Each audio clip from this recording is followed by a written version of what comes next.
নমস্কার, আমি শৈলী রয়েছি গপ্পদ্বীপের আড্ডা অফিসিয়াল ইউটিউব চ্যানেলের পডকাস্ট পর্বের নতুন এক এপিসোড নিয়ে।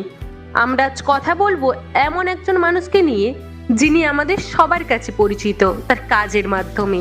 সবার জানতে ইচ্ছে করছে তিনি কে। তিনি আমাদের বাংলা টেলিভিশনের উজ্জ্বল এক মুখ। কোন গোপনে মন ভেসেছে সিরিয়ালের মুখ্য চরিত্রে অভিনয় করা রণজয় বিষ্ণু। চলুন তাহলে বলা যাক আজ রণজয় বিষ্ণুর এই গোপন তথ্যগুলো।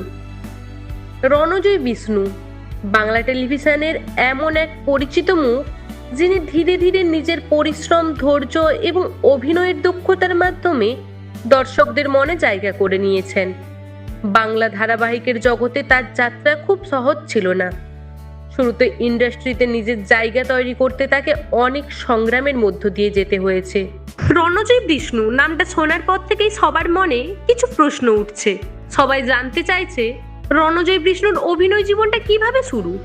ছোটবেলা থেকেই অভিনয়ের প্রতি রণজয়ের আগ্রহ কিভাবে তৈরি হয়েছিল। টেলিভিশন ইন্ডাস্ট্রিতে জায়গা তৈরি করতে রণজয়কে কি কি ধরনের সংগ্রামের মুখোমুখি হতে হয়েছিল, অথবা দর্শকদের কাছে রণজয় বিষ্ণুর এত জনপ্রিয় হওয়ার প্রধান কারণ কি। এইসব প্রশ্নগুলো আমার যেমন মনেও এসেছে, তেমনই ওনার সমস্ত প্রিয় দর্শকদেরও জানার ইচ্ছে। চলুন তাহলে আমরা আজ আমাদের এই এপিসোডে জানাই এই সব প্রশ্নের উত্তর। চলুন তাহলে শুরু করা যাক। পশ্চিমবঙ্গের এক সাধারণ পরিবারে জন্ম নেওয়া রণজয়ের ছোটবেলা থেকেই অভিনয়ের প্রতি ছিল গভীর টান। স্কুল জীবনে বিভিন্ন সাংস্কৃতিক অনুষ্ঠান, নাটক, মঞ্চের কোনো অনুষ্ঠান তিনি নিয়মিত অংশ নিতেন। পরিবারের কাছে থেকেই তিনি উৎসাহ পেয়েছিলেন। ধীরে ধীরে তার মনে অভিনয়কে পেশা হিসেবে নেওয়ার ইচ্ছে তৈরি হয়। তবে অভিনয়ের জগতে প্রবেশ করা মোটেও সহজ ছিল না, কিন্তু কখনো থেমে থাকেননি। কখনো লুক, কখনো অভিজ্ঞতার অভাব, বিভিন্ন কারণে সুযোগ হাতছাড়া হয়েছে, কিন্তু রণজয় হার মানেননি। তিনি নিজের অভিনয় দক্ষতা আরো উন্নত করতে থাকেন এবং ধীরে ধীরে ইন্ডাস্ট্রির নজরে আসতে শুরু করেন। প্রথম দিকে ছোট চরিত্রে অভিনয় করলেও তার স্কিন প্রেজেন্ট খুব দ্রুত দর্শকের নজর কাড়ে। খুব অল্প সময়ের মধ্যেই তিনি গুরুত্বপূর্ণ চরিত্রে অভিনয়ের সুযোগ পান। তার অভিনয়ের সবচেয়ে বড় শক্তি ছিল সংলাপ বলার স্বাভাবিক ভঙ্গি এবং আবেগ প্রকাশের ক্ষমতা। রোমান্টিক নায়ক হিসেবে রণজয়ের জনপ্রিয়তা দ্রুত বাড়তে থাকে। টেলিভিশনের পর্দায় তার শান্ত, মার্জিত এবং আবেগপ্রবণ চরিত্র দর্শকদের বিশেষভাবে আকৃষ্ট করে। ধীরে ধীরে তিনি বাংলা সিরিয়ালের পরিচিত মুখ হয়ে ওঠেন। রণজয় এমন একজন অভিনেতা যিনি অতিরিক্ত নাটকীয়তার বদলে স্বাভাবিক অভিনয়ে বিশ্বাস করেন।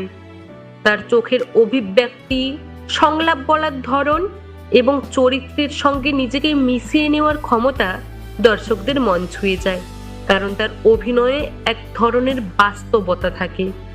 পর্দায় তাকে দেখে অনেকেই নিজেদের জীবনের গল্প খুঁজে পান।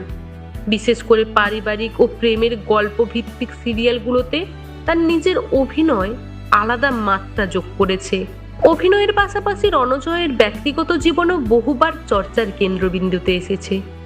সহ অভিনেত্রীদের সঙ্গে তাকে সম্পর্ক নিয়ে নানা সময় গুঞ্জন শোনা গেছে। তবে ব্যক্তিগত বিষয় নিয়ে তিনি সাধারণত খুব সংযত থাকেন। সোশ্যাল মিডিয়াতে তাকে খুব শান্ত ও ব্যক্তিত্ব সম্পন্ন একজন মানুষ হিসেবেই দেখা যায়। রণজয়ের গল্পটা আসলে এক সাধারণ ছেলের স্বপ্ন পূরণের গল্প, যিনি ধীরে ধীরে নিজের পরিচিতি তৈরি করেছেন শুধুমাত্র পরিশ্রম আর প্রতিভার জোরে। বাংলা টেলিভিশনের প্রতিযোগিতামূলক জগতে টিকে থাকা সহজ নয়, কিন্তু তিনি ধারাবাহিকভাবে নিজের কাজের মাধ্যমে দর্শকদের ভালোবাসা অর্জন করেছেন। বর্তমানে রণজয় বিষ্ণু বাংলা সিরিয়াল ইন্ডাস্ট্রির অন্যতম পরিচিত অভিনেতা হিসেবে নিজের জায়গা শক্ত করে ধরে রেখেছেন। তার অভিনয় জীবনের যাত্রা এখনো চলছে, আর দর্শকরাও অপেক্ষা করে থাকেন নতুন চরিত্রে তাকে দেখার জন্য। আশা করি যে প্রশ্নগুলো আমাদের মনে ঘুরছিল সবকিছুরই উত্তর পাওয়া গেল। আজ তাহলে এখানেই বিদায় নিচ্ছি। যতক্ষণ না নতুন কোনো ভিডিও নিয়ে আসছি ততক্ষণ আমাদের সঙ্গে থাকুন। আমি শৈলী বিদায় নিচ্ছি। দেখা হচ্ছে পরের কোনো ভিডিওতে। ততক্ষণ ভালো থাকবেন, সুস্থ থাকবেন। আনন্দে থাকবেন আর সবাইকে নিয়ে হাসি খুশিতে থাকবেন।